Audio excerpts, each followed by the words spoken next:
Del especialista de la Bolsa de Cereales de Córdoba, Eugenia Capone, me quedó que se viene el Niño, lo cual en cierta forma quiere decir precipitaciones normales que tienden a normalizarse porque venimos de 3 años de seca o la Niña, pero temperaturas más altas. Y te quiero leer algo que encontré en una nota de Infobae que decía: la Organización Meteorológica Mundial estimó que en 2027 las temperaturas pueden superar el umbral crítico de 1,5 grados. Para alguien como nosotros, que no es un entendido en temas climáticos y ambientales, ¿qué quiere decir esto?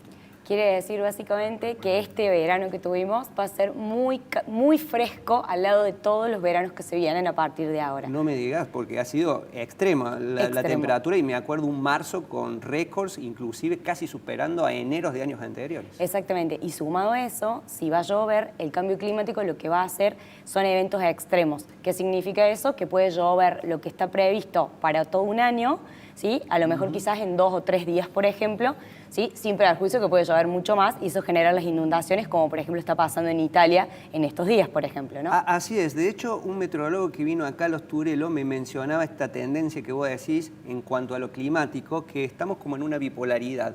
Extremos, es decir, sequía, grandes inundaciones, mucho calor, mucho frío, casi las temporadas medias, por ejemplo el otoño y la primavera, parece que... No existen. Claro, no existen, no son más reducidas. Ahora, ¿qué impacto puede tener esta cuestión climática?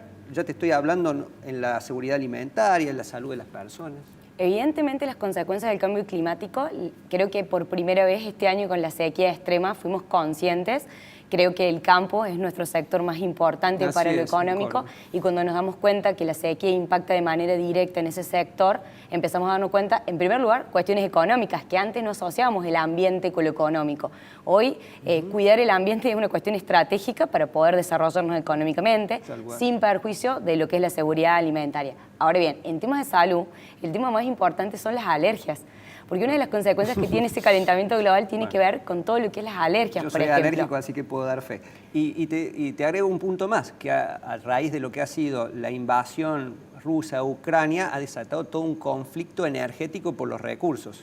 Evidentemente, el tema de los recursos naturales sigue siendo importante. Vos me preguntabas cómo va a impactar este cambio climático, sin duda, ¿sí? Sobre los recursos naturales. Y eso puede pasar con el agua, o puede pasar con el sol, o puede pasar con el viento, ¿no? Que tiene que ver con estos recursos vinculados a las energías renovables. ¿Vos dirías que hoy el agua es un recurso estratégico? Sin duda. Creo que en el colegio aprendimos a decir que el agua era un recurso que era renovable. Y hoy decimos es no renovable porque sabemos que es un recurso finito que se va a agotar.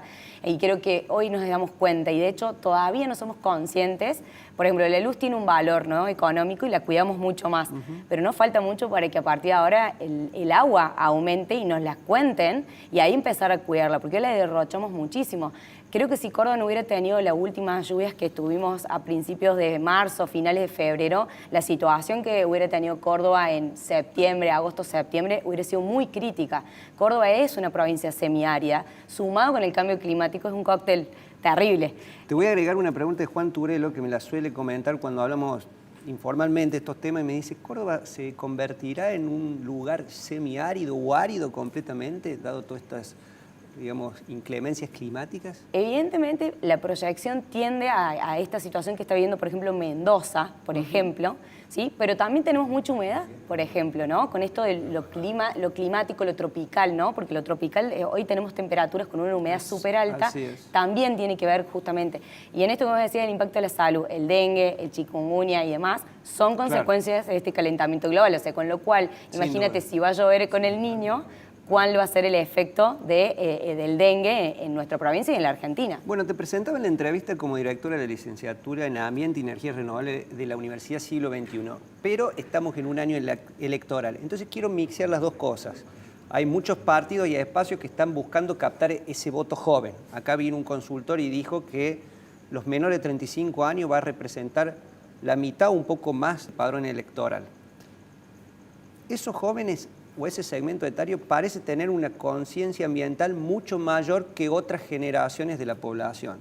En ese sentido, ¿qué propuestas deberían tener estos espacios, más allá de si lo hacen por interés, por conveniencia o por preocupación real con el medio ambiente en su agenda verde, por así decirlo? Creo que hay tres temáticas que son fundamentales. En primer lugar, creo que la economía circular y el reciclaje y todos los patrones de consumo consciente están en agenda, ¿no? ¿Me podés hacer una breve referencia a la economía circular para quien nos ve? Básicamente, esto de recuperar lo que nosotros consideramos basura, transformarlo y pensar que es un recurso económico y lo volvemos al circuito productivo sin tener que extraer materia prima y que no vaya a disposición final. O reutilizar o reventa, por ejemplo, estoy pensando de ropa de segunda selección, que antes... Por ejemplo, ¿sí? O toda la digitalización, Spotify, Netflix, etcétera, también tiene que ver con la economía circular, ¿no? ¿Sí? Sí, exactamente. ¿Por qué? Porque sacamos el disco para compartirlo en una plataforma digital que un montón de usuarios al mismo tiempo, por ejemplo. Incluso podríamos decir Airbnb, podríamos también decir Uber, Cabify, que se discuten a nivel global, tiene que ver con utilizar la capacidad ociosa de un vehículo mientras alguien no lo está utilizando. Eso también es economía circular, por ejemplo. Bien, economía circular y reciclado, primer vector. Segundo punto de la agenda. Creo que el cambio climático, creo que Greta, con toda su militancia y sus convenciones internacionales en cambio climático, lo ha puesto en agenda. Creo que después de su cruce con Donald Trump, ya evidentemente es un tema que no puede estar dentro de la agenda. Y creo que el tercero está muy vinculado a la regeneración, a la conservación de la naturaleza, ¿no? Esto de los parques nacionales, cada vez hay más reservas provinciales, reservas municipales. Claramente tenemos que fijar carbono, ¿no? De alguna manera capturar todo lo que emitimos. Y yo creo que hoy todo lo que es la parte regenerativa, esto de la reforestación, la conservación, es otro de los temas en donde los jóvenes estamos viendo que se están metiendo en sus organizaciones o lo hacen de manera altruista. Muchos emprendedores o muchas personas hoy en Córdoba tienen su propio espacio para forestar y creo que eso lo hacen justamente con esas convicciones. Perfecto. Ahora, con este análisis, con este marco, ¿qué déficit ves en Argentina? Porque se habla que acá podríamos tener vaca muerta, explotar el gas y el petróleo inclusive para nosotros y para venderlo al exterior. Hemos dejado pasar lamentablemente una oportunidad en un contexto también lamentable como una guerra, y también se habla del litio en el norte, el triángulo del litio en el norte. Bueno, ahí es muy importante, que para mí es importante hablar de la transición justa. La transición justa quiere decir que tengo un objetivo que va a ser una energía más limpia a nivel global y que va a estar siempre pensada 2050. De hoy para mañana no vamos a dejar de cambiar nuestra matriz energética, más porque nosotros necesitamos el gas, necesitamos a vaca muerta. El tema básicamente es cómo vamos a explotar el litio y cómo vamos a explotar vaca muerta. La idea es que lo explotemos desde las herramientas de gestión ambiental, porque la idea del desarrollo sustentable es el equilibrio entre lo económico y lo ambiental. No es que no toquemos la naturaleza, no. Tenemos que seguir, obviamente, sobreviviendo y viviendo, pero dejándole a las futuras generaciones los recursos tal cual como nosotros los encontramos. Ojalá sea así, porque vos me hablas de un proyecto de 50 años, larguísimo plazo, diría, en Argentina, más aún teniendo en cuenta que cuando hay cambios de gobierno a veces se dejan políticas que más allá del partido político son buenas para el país.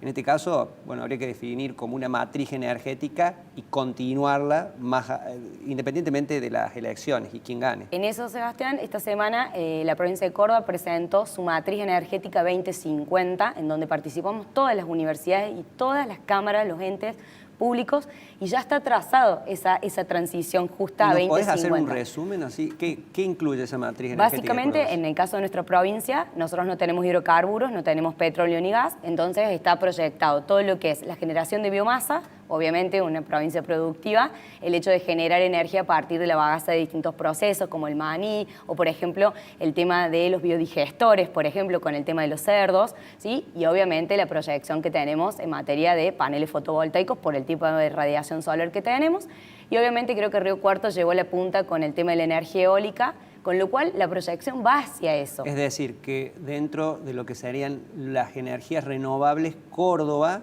apuntaría a desarrollar energía eólica, aprovechando los vientos del sur, vamos a decir. Exactamente. Solar, la cantidad de días, porque a mí me parece que tiene un clima más seco, Córdoba es más monzónico, y me decías biomasa, o sea, todo lo que puede ser desechos orgánicos y demás, la producción del campo. Esa es nuestra matriz 100% hacia 2050, porque no tenemos hidrocarburos. Si nosotros tuviéramos hidrocarburos, la situación, Sebastián, sería diferente. Por eso Córdoba es rica en recursos naturales para la energía renovable. Ahora, Canal C es una señal que ya tiene alcance nacional. Si yo te dijera, bueno, vas a integrar la Secretaría de Medio Ambiente del espacio político ganador, ¿qué le agregarías a lo que me acabas de decir? O sea, ¿qué déficit tenemos que no hemos mencionado? Yo creo que el déficit más importante es que el cambio climático lo que hace básicamente es no tenemos un ministerio que gestiona el cambio climático. El cambio climático es transversal absolutamente a todas las áreas de gobierno, es decir, a transporte de energía, a industria.